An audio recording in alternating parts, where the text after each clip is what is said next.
crime works.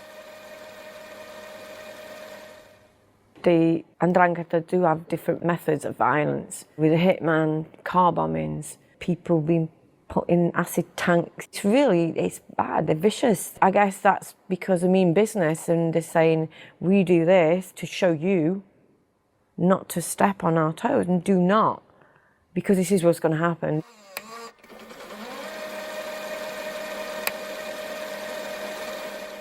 There isn't one single Italian mafia. You've got the 'Ndrangheta, you've got the Cosa Nostra and the Camorra. So, and then within that, there's families. It'd be very difficult for one family just to stand on their own. The one is a little bit further ahead, as in with the initiatives, with the logistical side of it. But they will also need the other family for something else that maybe they can't do.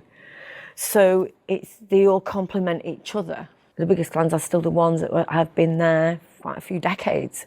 At the age of 22, I took over the Di Giovane clan, which is my family. If you're in the family and you've got the blood, you don't need to be made. One of the daughters marries someone. He's technically not blood, but there are rituals where people do get made. And they go to the Madonna de Montagna, go procession through the streets, the Madonna gets carried, there's all singing and dancing. It's actually a very religious festival. And then afterwards there'll be a party and someone will be made. It's one of the customs and one of the rituals, if you will. What makes the Italian mafia different from the American mafia is the Italian mafia is old school. The American mafia say they don't involve the women. There's obviously a perspective of the women. The Americans are far more bolshy with it. A lot do expect respect like that, whereas the Italians, you earn that respect.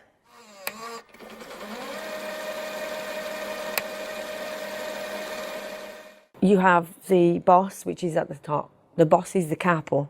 Then a consigliere, who gives advice. The difference with the Italians and Americans, the generals are the capo of each group under them. That would be a big insult to an Italian real capo. And then you've got under that sort of the generals that look over if a product was coming in, or, there was exchange of monies, anything like that. Underneath, then you've got the lieutenants. Then you're going right down to the soldiers. So they're the ones on the street. They're the ones that will apply the violence. It's just like the ranking of an army, because it is an army made up mainly of family. So my father was the boss of our clan, and he was looked upon as a boss from our family down in southern Italy. A boss's child or another member of the family can only take over his role, obviously when he's dead or in prison. And even in prison, he's still carrying on the role. But you can't just give it to somebody. It's showing how intelligent they are and having that assertiveness that you need in a powerful position. My father was arrested and I had to take over. And my uncle was trying to fight me for it. I was always surprised, why did I get chosen? Well, they must have seen that you were strong enough. I was my father's voice. And my day-to-day tasks would be, the logistical side, if any product was coming in, the payments. I took the money, taking the money to Switzerland, taking the money for payments for product. The women have never run the mafia, or never known to technically run the mafia, but actually from the sidelines, of course.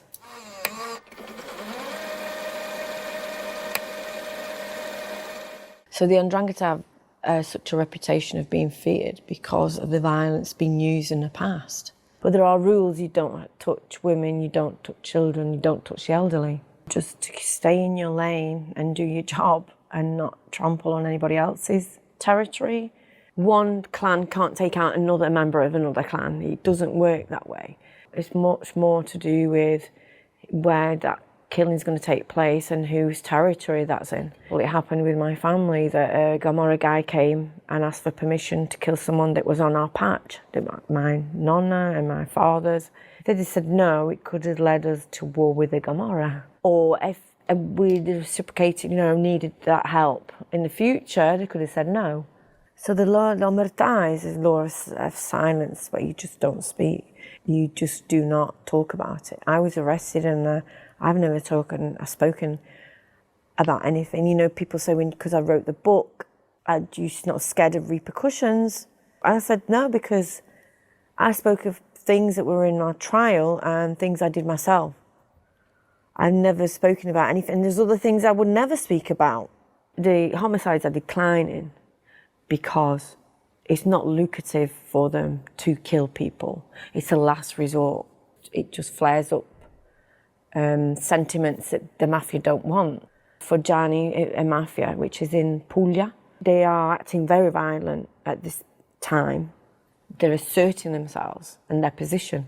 And unless there was fear, people wouldn't care. Unfortunately, you get the casualties. There has been reports of young children being killed. There must be some outsider, something that's affiliated with someone, because they wouldn't give an order to kill a child.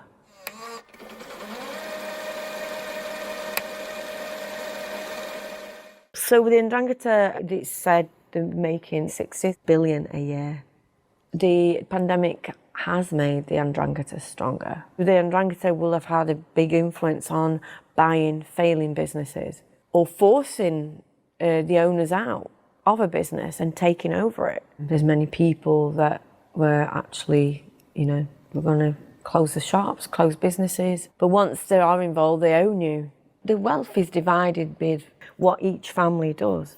You can't have one family do a lot less and be entitled to the same amount of money.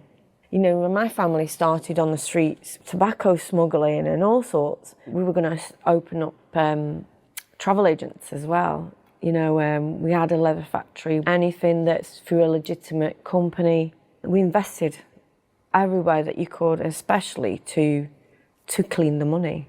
There was a lot of kidnappings in the 70s in Italy, but that was to do with a government. It was a gang, even my dad knew them, that kidnapped very wealthy people. There's been a decline in the kidnapping because it just doesn't look good with the authorities. They just come down really hard on them. And of course, they found other ways, such as the drug trafficking, that could be far more lucrative than having half the police force after you because of one kidnapping.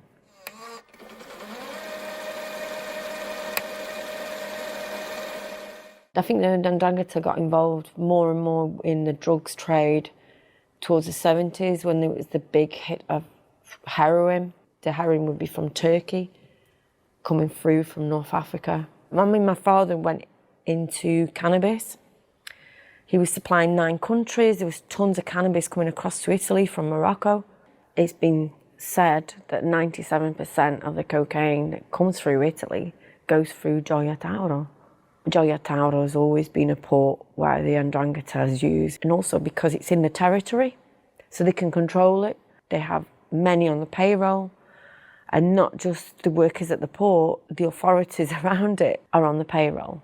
The 'Ndrangheta does have strong links with the cartels because language is very similar, and then there's that thing of Mediterranean bond. The drugs that are imported, they could be something that's literally under your nose. They could be taken out by school children going for the day to the port, and then something under the bus could be put there. Then it would be taken out. You got the weighing of it, but you know already where it's going, who's having what, who's got to pay what. It could be independent people that are in the drugs trade that want to buy a certain amount of product.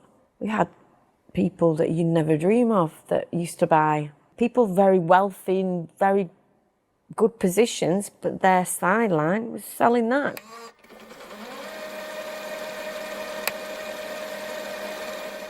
Police do get paid off. The 'Ndrangheta has police agents on their payroll, definitely.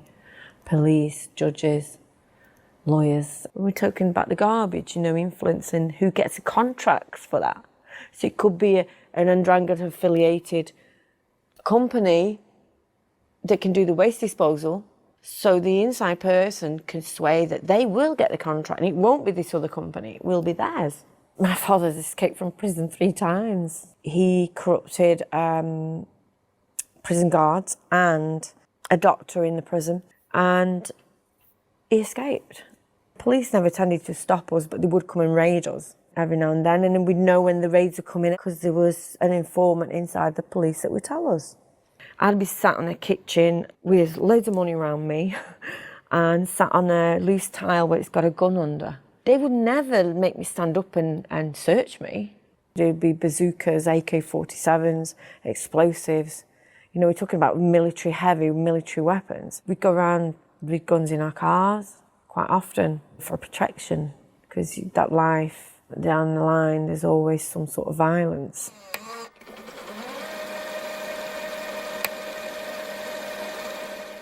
My family was the Di Giovane family. My nonna, she was like the boy mentality. She wanted her own. So much so that she left and went up to the north to Milan and created her own group, a clan. She could see that there was far more lucrative ways of making money there. The areas that we had control of were in Milan. I was born in Milan. My mother was British. She went over to Italy as an au pair. Met my father by accident. So I moved into the UK with my mother in 1979. I was 9 years old.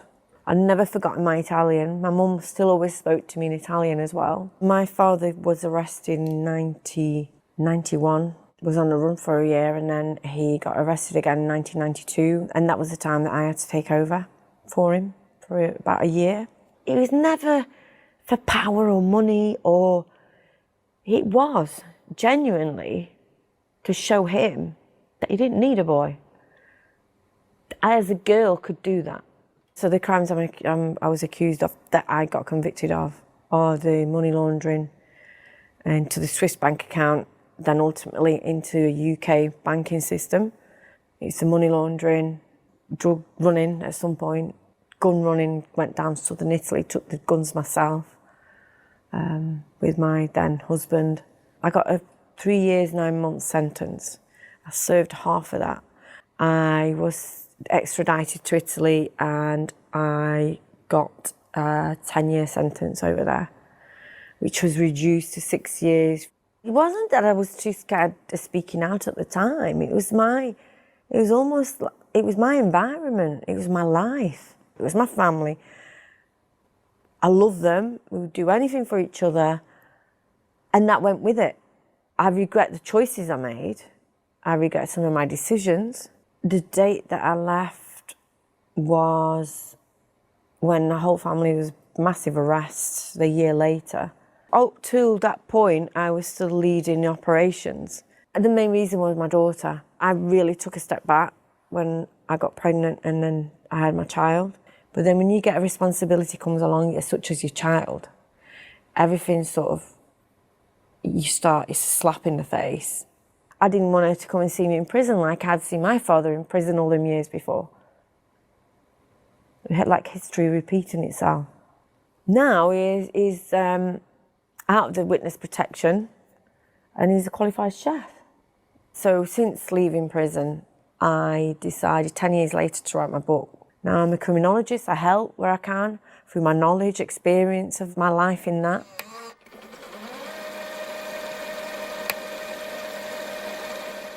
The 'Ndrangheta rose obviously through the misfortune of the Cosa Nostra. Cosa Nostra was largely in decline because of the arrests and, the authorities having a crackdown. The links with South America were then, almost not given, but they will have been taken by the 'Ndrangheta. There's currently some of the biggest mafia trials ever against the 'Ndrangheta at this moment in time. Every so often, they manage to get enough evidence to bring them down. So it's like a domino effect.